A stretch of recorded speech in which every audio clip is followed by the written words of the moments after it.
Alright, hello, welcome, thank you for watching. This is just somewhat of a, we'll call it a tutorial video for not just how to do the regular combo win with the Azorius Omniscience combo deck, but also some of the alternate combos.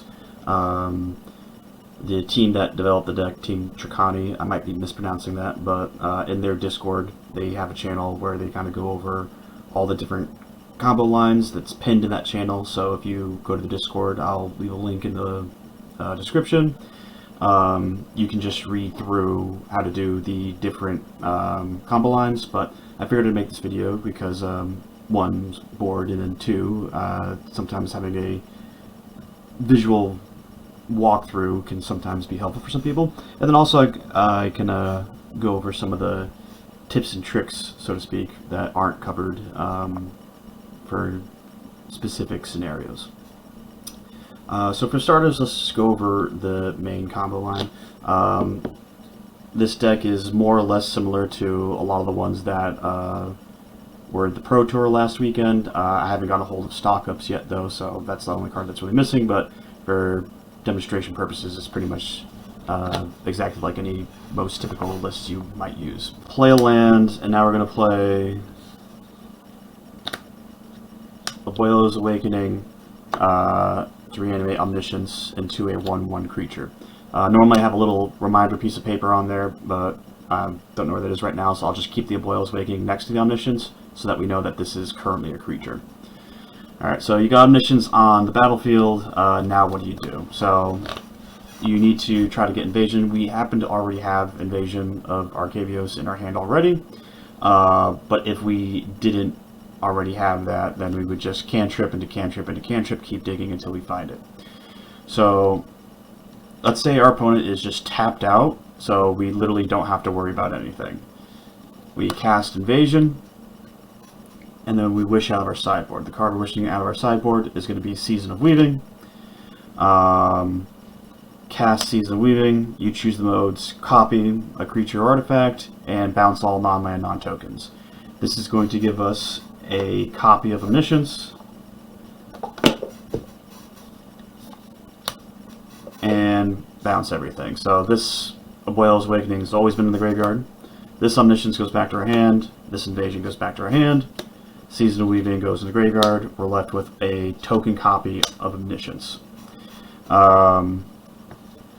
Once you're here, you just cast Invasion again, getting back Season, and now you do draw a card, bounce everything, and you repeat that until you draw everything you want. You might see a lot of lifts playing Heroic Reinforcements, so if that's the way you wanted to win, you would just keep drawing until you got another Invasion.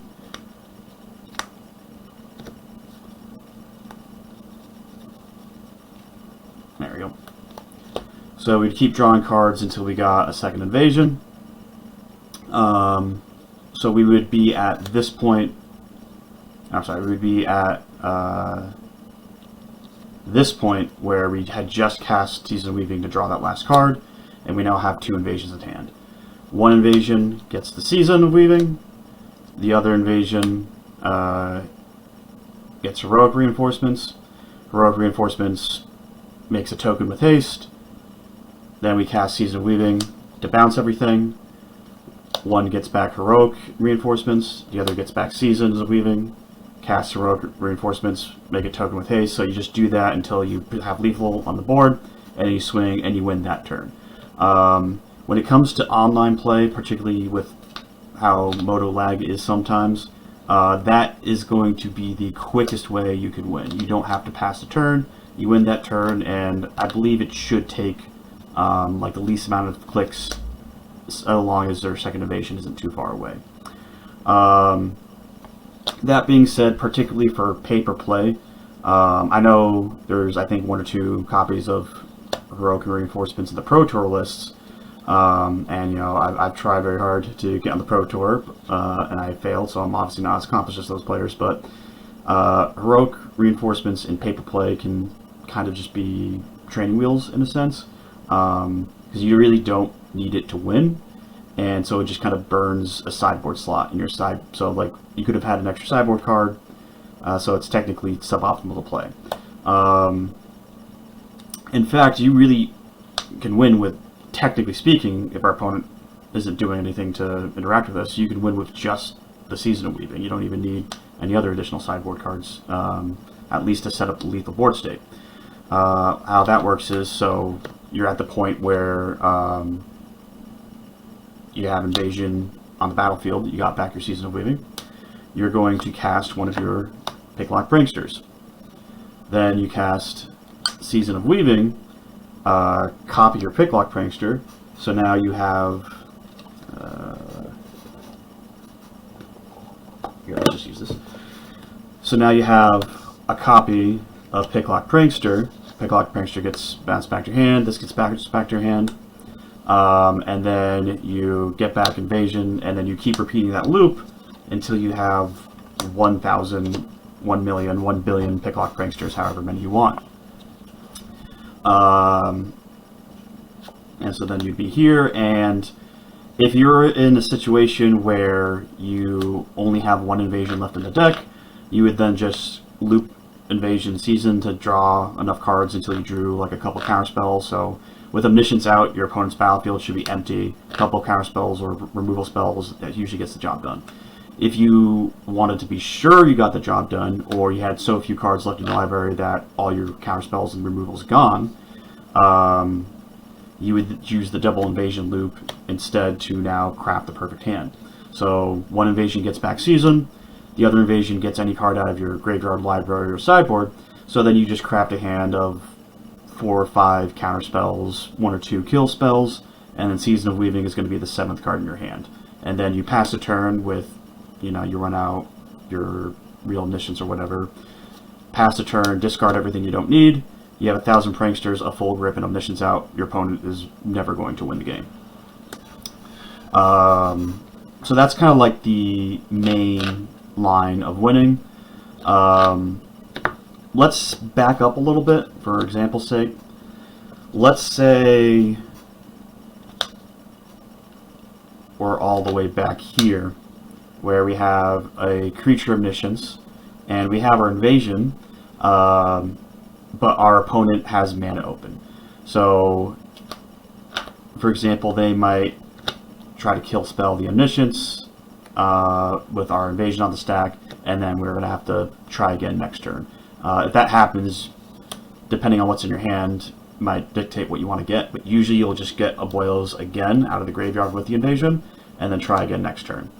But if you happen to be so fortunate enough, either by chance or you're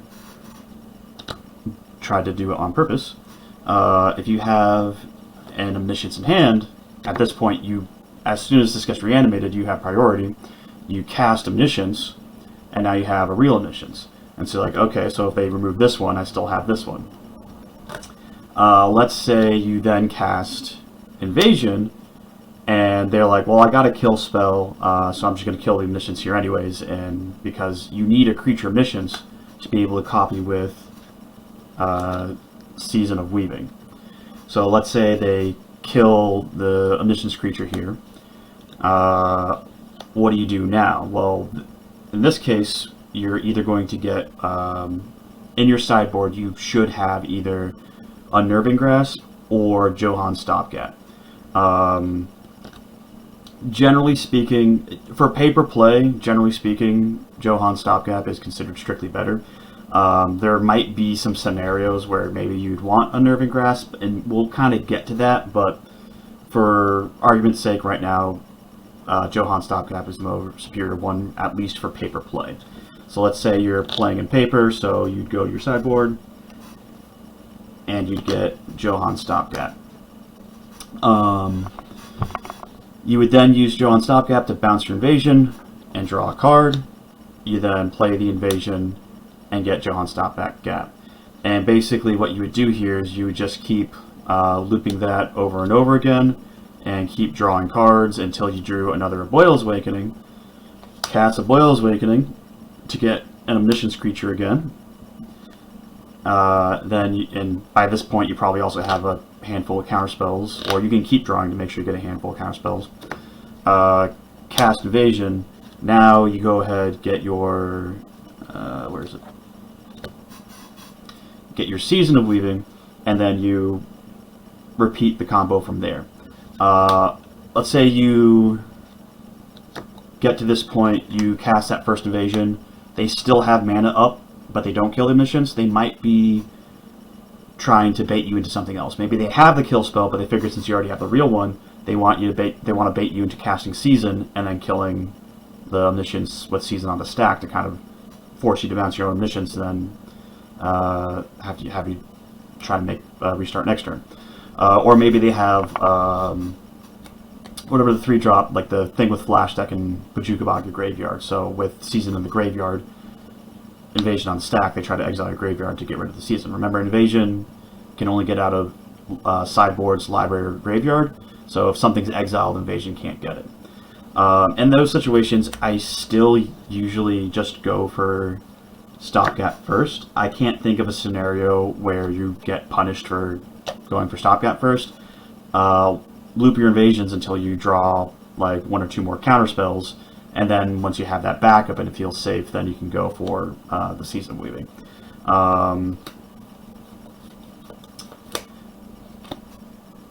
If you had Unnerving Grasp, so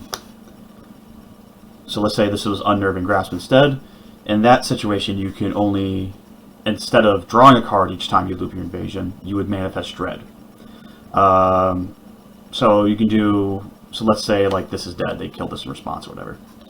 And if this was Grasp, you would do this, you would Manifest Dread a bunch of times. And then depending on what's in your hand, you could use the last Grasp to bounce one of the Manifest Dread creatures into your hand, and then see if you can reloop. So let's say you had like another invasion, you had another Omniscience in graveyard. Yeah, let's say you have another invasion in hand, and you Manifest Dread a bunch of times, and then you manifest a Boyle's Awakening.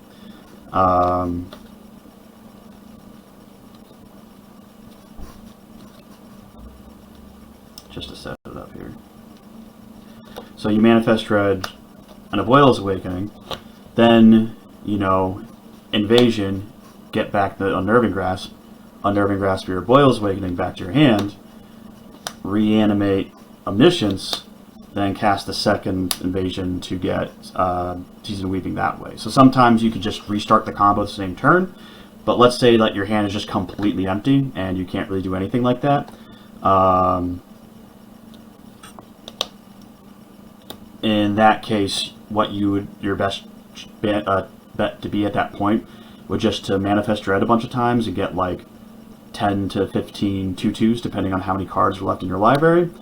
And then on the last invasion, what I might do is like get Season of Weaving if I have a bunch of cards left in my library, and draw 5. If I have very few cards in my library and I can't like draw 5 because I needed to Manifest Dread as many times as I could to create a lethal board state, then I might just use the last Grasp to get the most powerful, like, pounce a counterspell or a kill spell or whatever I need at that time. And then, you know, usually, you know, you have some sort of card advantage that way. You at least drew 1 card with a lot of selection, or you drew 5 random cards, you have Omniscience out, you got 20 to 30 power on board. Usually that's enough to win the game, but like a lot of times, it's a little loose, as you can see, compared to doing the Stopgap version. So why even consider Grasp to begin with? Well, there's a few reasons. So for starters, Grasp was the standard choice to go for. That's because, remember I was talking about playing the Pranksters. So let's say you're in a game where either you sided a bunch of Pranksters out, and you didn't side any creatures in, or you just got unlucky and all of your Pranksters were in the graveyard. If any of them were on Adventure, you could still set up the perfect hand, do a turn cycle, and then use your mana to cast them out of Adventure. But let's just say all your Pranksters they're all in the graveyard. If you had Stopgap in that situation, the fear was like, well, with no Pranksters and no creature generators, how are we supposed to win? How are we supposed to get power on board? Doesn't seem practical. So that was kind of the fear, which made Grasp more of a reasonable option. However, it turns out we don't actually need pranksters or token generators to win the game. There's a few things you can do. So if you're in this situation where all the pranksters are in the graveyard, the first thing to typically think of, if you're just in a normal situation, is what we call like the maps line. So you will, let's say, pranksters are done, you have your creature Omniscience, and you're trying to combo off. What you're going to do is go get Season and start prepping your loop just like you normally would. So make a copy token of Omniscience. This gets bounced back to hand, and then, you know, do the invasion loop to draw however many cards you want or need. And you are going to get to a point where you can start doing a double invasion loop, where one invasion gets Season, the other invasion gets something else. The first thing you're going to get is Get Lost. So with this line, it sort of makes you buy into having Get Lost in your sideboard, but Get Lost is already like a really good card anyway, so there's not really a downside by being forced to play Get Lost. You are going to, so like we're here now, one invasion got to Season, other invasion got Get Lost. What I'm going to do here, these cards in my hand, I'm going to run out that Omniscience from before that got bounced to my hand, and I'm going to, or if it doesn't have to be the Omniscience, it could also be like a creature or some other enchantment, but anyways, typically you usually have this because you should have it in your hand once you start comboing off. You're going to Get Lost your own Omniscience. That is going to get you 2 map tokens. So now Get Lost is in the graveyard. We're going to cast our Season, and we're going to choose Bounce and Copy. Obviously, Bounce to get the invasions back. The copy mechanic lets you copy artifacts as well. We're going to copy a map token. So now we have 3 map tokens, and these invasions get back to our hand. You can probably see where this is going. You know, invasion, get back Season of Weaving, cast Season of Weaving to bounce the invasion and copy map token. So you're going to repeat this a bunch of times until you have 1,000 map tokens. So now we have 1,000 map tokens and our Omniscience here. What we're then going to do is, because we can just keep drawing as much as we want, we're going to Season loop to draw until we draw an Archaeologist. You technically don't even need Archaeologist, but the most convenient way to do this is if you can get an Archaeologist. So we keep drawing and drawing until we get an Archaeologist out of our library. Then we cast our Archaeologist. We're going to be forced to mill 3. Doesn't matter whether you take something or not. Then we're going to, this should be in our hand. Or, you know, cast Invasion, get your Season of Weaving out of the graveyard. Cast Season, copy Archaeologist, bounce everything. So we now have,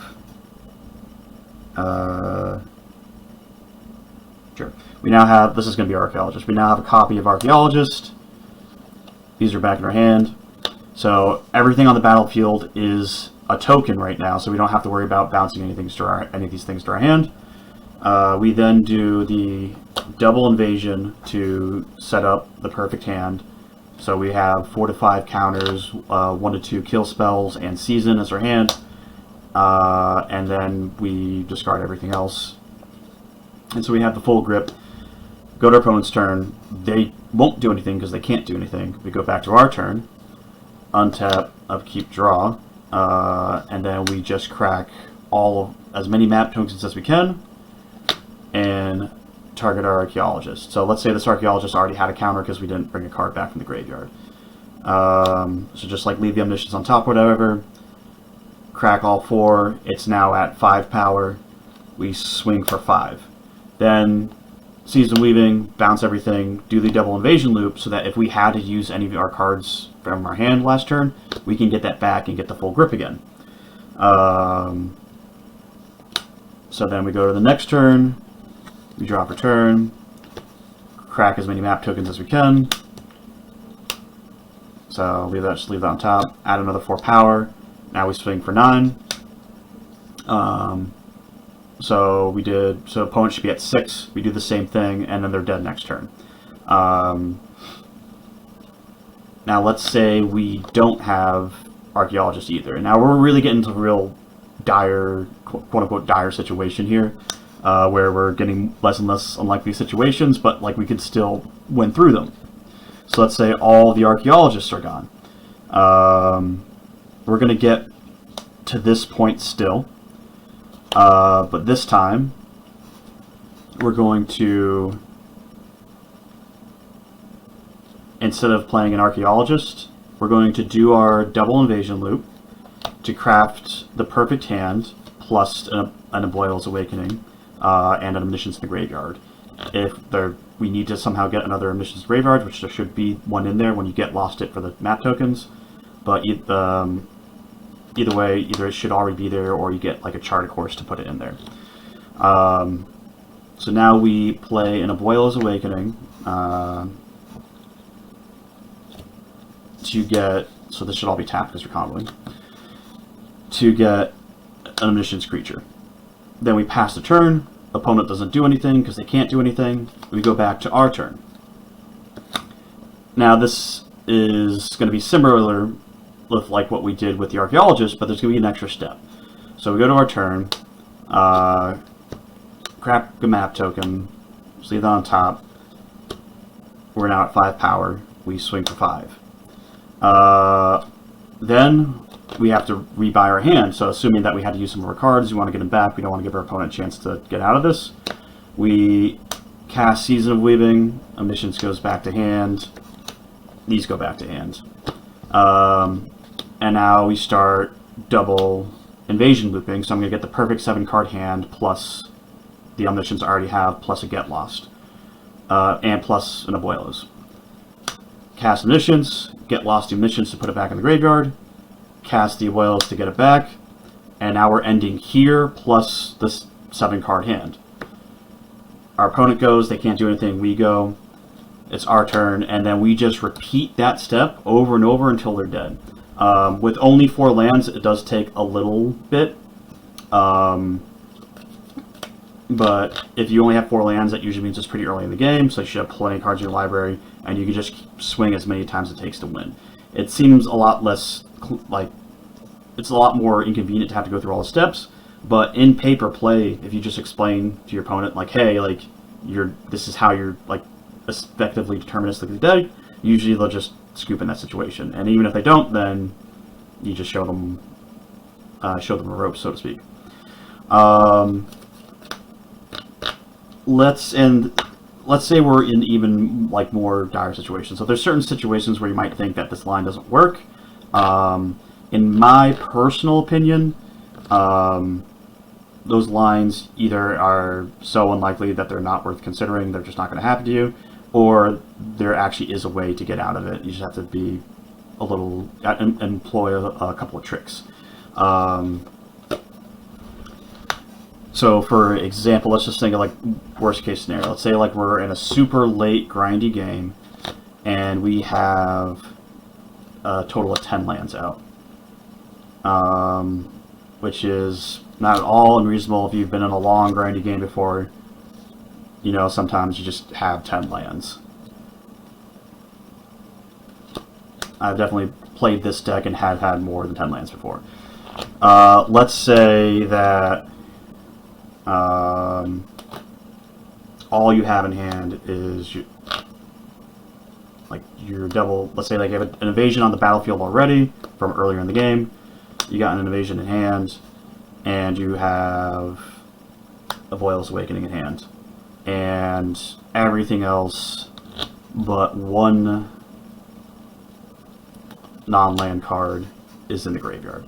So every creature you sided in, every prankster, every archaeologist, all of it is in the graveyard. So, say this is your hand. You have 2 cards left in the library. You go and draw the Abuelos.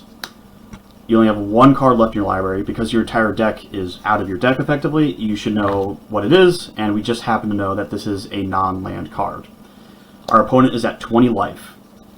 How can we possibly win in this situation without a token generator out of the sideboard?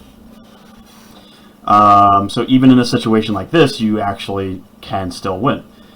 So what we're going to do is we're going to pay 4 mana, cast our Abuelos, get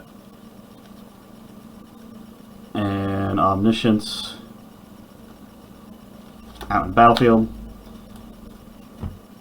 cast a second invasion, and we get I put my Season of Weaving in here.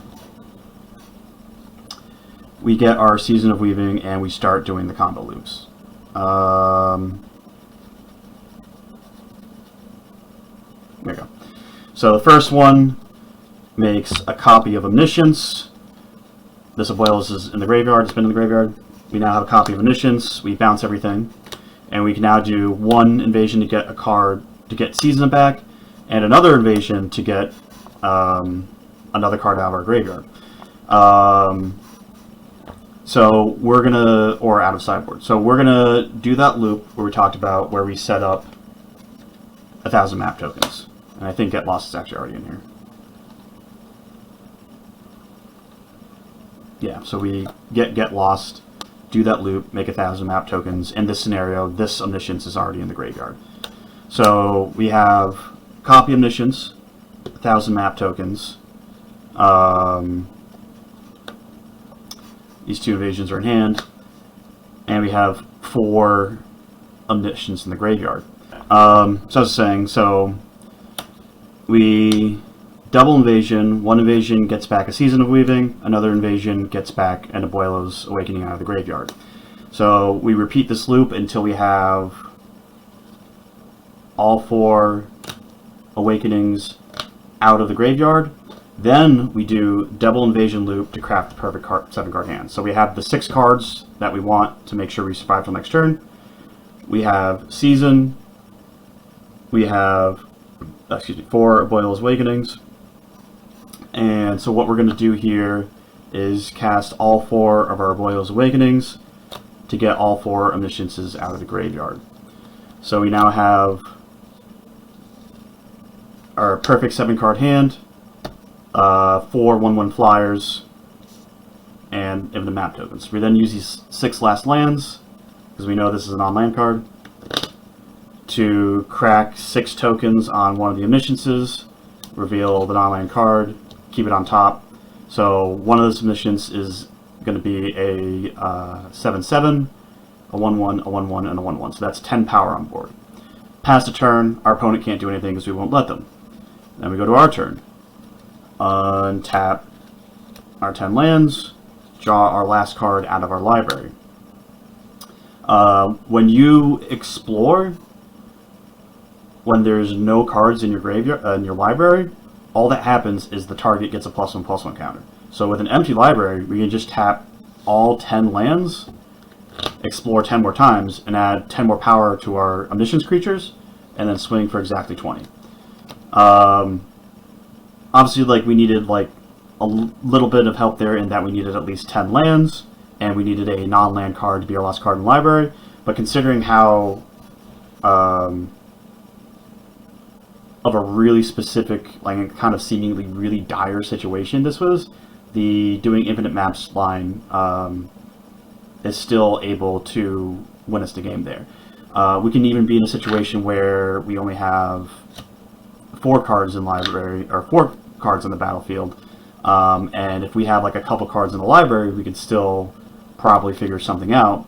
Something that you can do is actually use the Abuelos Awakenings, cast them for mana to make your Omnisciences bigger. So let's say you only had a handful of, like, a very few cards left in the library, and just from knowing what's in your graveyard and what's in your hand, or by, you know, having cards being bottomed from mulligans or Moment of Truth, let's say that you know that you only have like a small handful of lands left in your library, nothing else. What you might do in that scenario is do your Abuela's Awakenings to get your 4 Omniscience creatures, yada yada yada. Then you go to your next turn, and let's say that you draw a land, so now you have 5 lands. You'll swing for 4, then you'll start doing your invasion looping. This will bounce all your Omnisciences back to your hand. Then you're going to have to, after you do all your looping, play the Omnisciences again, play the Get Lost to get them back in the graveyard, and then, use 3 Awakenings to get 3 1/1s, and then with whatever mana you have, so now we have 5 mana, make one of them a 2/2. And basically we do that to just get a little bit extra damage each swing until we get to the last turn where we draw our last card out of our library. Then we can just dump whatever lands we have on the last one. So between that and having a few extra turns, we actually are able to squeeze out some extra damage, which is usually oftentimes enough to present lethal. So with that, anything outside of like being on turns and having all your sideboard creatures in the graveyard and having all your pranksters in the graveyard, and not having enough lands to present lethal within a few swings. So like if you're on turn 1, sometimes you can still do it to get lethal by turn 5. But let's say like you're like on turn 3, and if all that happens, then like sure, yeah, like having something that generates a creature would be more beneficial. But scenarios like that, I just personally don't think they're realistic enough to consider, and I have yet to really find a real world situation that either has happened to me or someone else that had all their pranksters been gone, even if they were or weren't, would they have not been able to win the map line. So because you need to already be in a very specific situation to even need to use the maps line. And then even if you're there, even more has to go wrong for it to not work. So if, for example, if this stopgap in our sideboard was a grasp, and we were in a situation where we just, for whatever reason, couldn't use the map line, that's where you would use stopgap to manifest dread off your library, assuming that you have at least 3 cards left in your library so you don't deck out. And then you do the invasion loops copying that manifest creature. So when you copy a manifest creature, you just have a token that's a 2/2 colorless, no types token. It doesn't have a backside, you can't flip it, but it is a 2/2, and then you can make infinite copies of that 2/2. In the Pro Tour, I think a lot of lists were playing, I think it's called Sunder the Gateway. It's basically a sorcery speed disenchant that lets you incubate 2, and it has a second mode where instead of doing the disenchant effect, you just make the 2/2, incubated 2/2 and then flip it.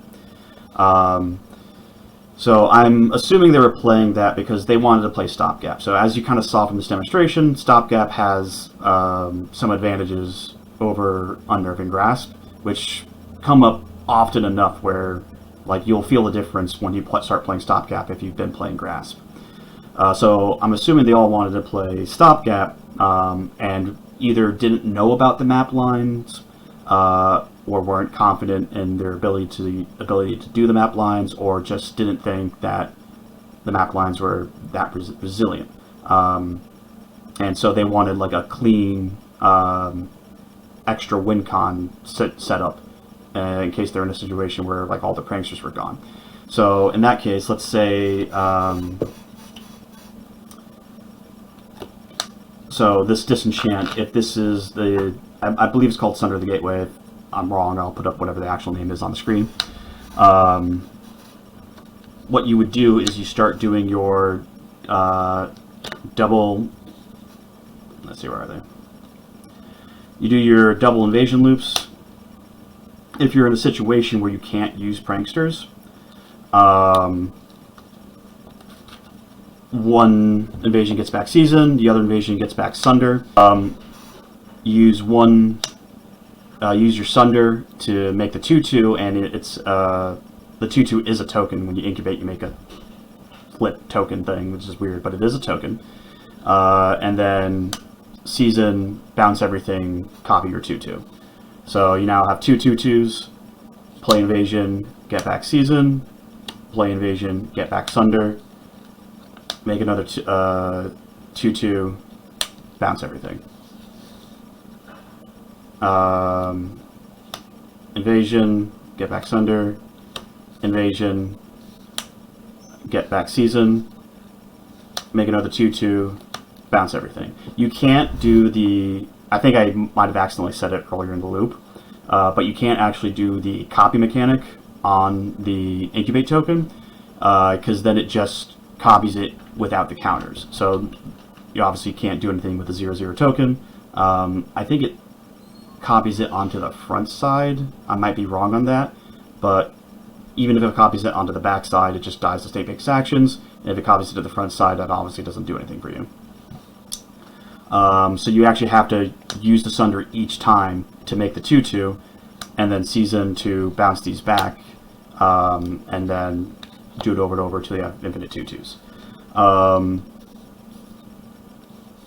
Again, I don't think, I mean, there's perhaps something to be said of having a sorcery speed disenchant that gets you a 2/2, having some value to that over playing the instant speed disenchant.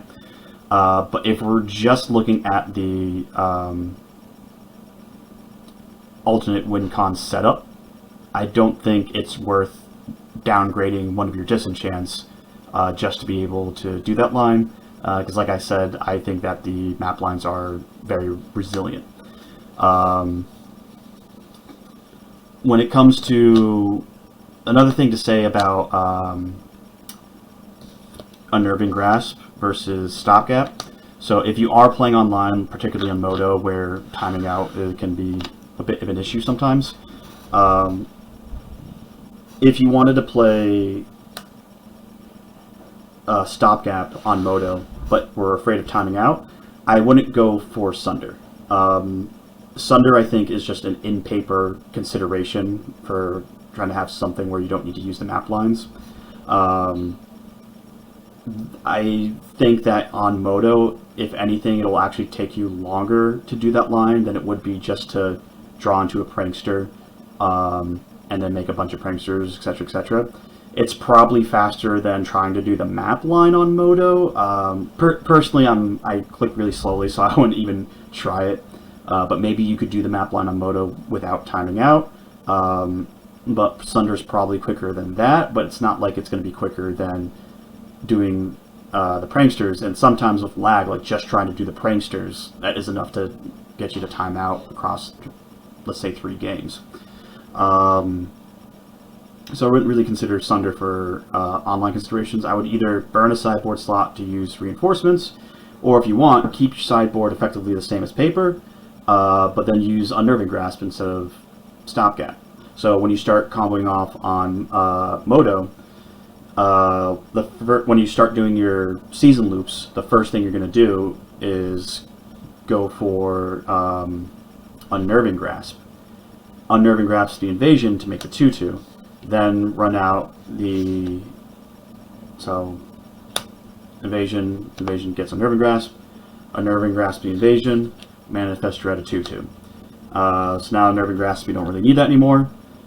We then invasion to get Season of Weaving, copy the 2/2, bounce this, invasion gets back season, copy the 2/2, get this back, and that way you only have to do this loop like 10 times in order to get 20 power on board. You could do a couple more times, and then once you're at that point, then you just got to worry about doing double invasion loop to get as many cards as you want in hand, so that you're confident that you'll make it the next turn with no issue and then swing for lethal. Personally, I feel like playing Grasp is a good middle ground to saving time playing online while being the most mitigated downgrade from a paper list. But yeah, but when it comes to all these different combo lines, it's just kind of important to remember like what each card is or when you need to use each scenario. For example, the map line, you would never use that line unless you had to, and the only type of reason you would have to is if all your creatures were in the graveyard. Yeah, so I hopefully this has been helpful for any of you who've watched it. If you have any questions, feel free to comment, and if you are perhaps just getting into learning about blue-white Omniscience combo, I would definitely recommend going to the Discord and or joining the Team Dracani Patreon. Again, sorry if I mispronounced that. But lots of good resources there. They have the primer, sideboard guides, everything that really help you just like learn the deck, and then also like learn these combo lines. And it's a really fun deck, and I think it's actually a really powerful deck. It's just a really